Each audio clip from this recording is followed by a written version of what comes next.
dikun 11 punonjës në baza vjetore elshojnë zyrën kombëtare të auditimit. A din ku vendi për këtë çështje? Ne e kemi biseduar. 30% e stafit është largu deri tani. Meqense në Kosovë tash është miratu edhe ligji për pagat, a mundeni me na tregu sa zyrtar i ka zyra e auditorit? Zyra kombëtare e auditimit ka momentalisht 165 punonjës, me ligj të vjetor të buxhetit ka 185, megjithatë kemi regrutuar pothuajse në baza vjetore, mirë po në baza vjetore janë larguar dikon 11 punonjës. Mu për shkak do të thotë të konkurrencës prej kohës kur jeni ardhur në ZK apo? Po e them, ka pasur largime të stafit edhe në të kaluarën, mirë po tash me qenë se sektori privat është forcuar dhe oferta për auditust duke marrë parasysh që ne investojmë shumë tek auditorët dhe auditorët të gjithë kanë të kryer skemën e certifikimit për auditor dhe në baza vjetore ne edhe ofrojmë trajnime, qoftë brenda, qoftë jashtë vendit, nga shoqatat profesionale, auditorët bëhen të pa konkurueshëm, po e them kështu, në krahasim me të tjerët. Dhe dikun 11 punonjës në baza vjetore elshojnë zyrën kombëtare të auditimit për oferta cilat i marrin nga bankat, do të thotë bankat komerciale, nga ndërmarrjet publike, se edhe tek ndërmarrjet publike do të thotë pagesa e auditorëve të brendshëm është më e lartë se e auditorëve të shtetit, do të thotë auditorëve publik.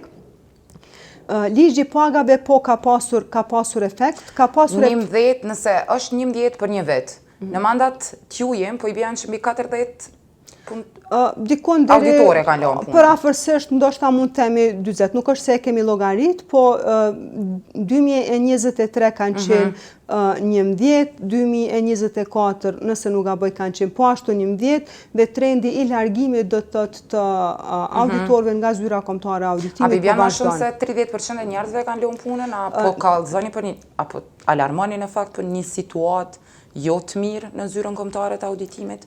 Nuk mund të them që situata nuk është jo e mirë, për shkak se kurdo që ne bëjmë shpallje do të thotë publike për të regrutuar auditus, normal ne nuk i regrutojmë në nivelin cilin dalin, sepse dalin auditus senior, të cilët kemi investuar gjatë, mirë po kurdo që bëjmë do të thotë shpallje, do të thotë për vendet e lira të punës, ka kandidat të mirë, të mjaftueshëm të cilët aplikojnë.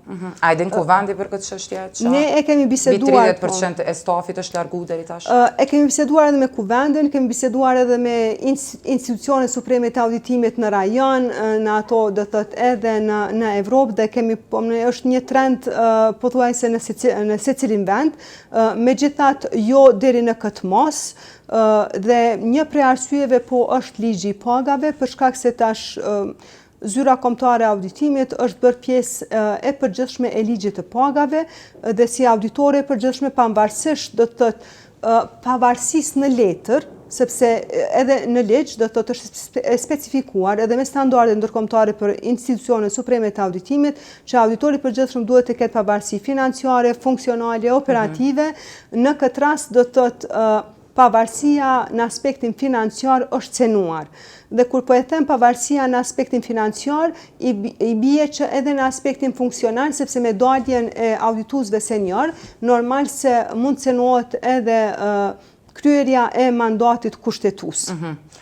Nëse e shohim në aspektin e pagës në sektorin publik, nuk mund të them se janë dëmtuar paga, do të thotë i është rujt nivelit cilin e kanë marrë, megjithatë për çfarë do aprovimi apo pozite të re, mua më duhet të kërkoj apo të pres nga Ministria e Financave aprovimin e një pozite të re.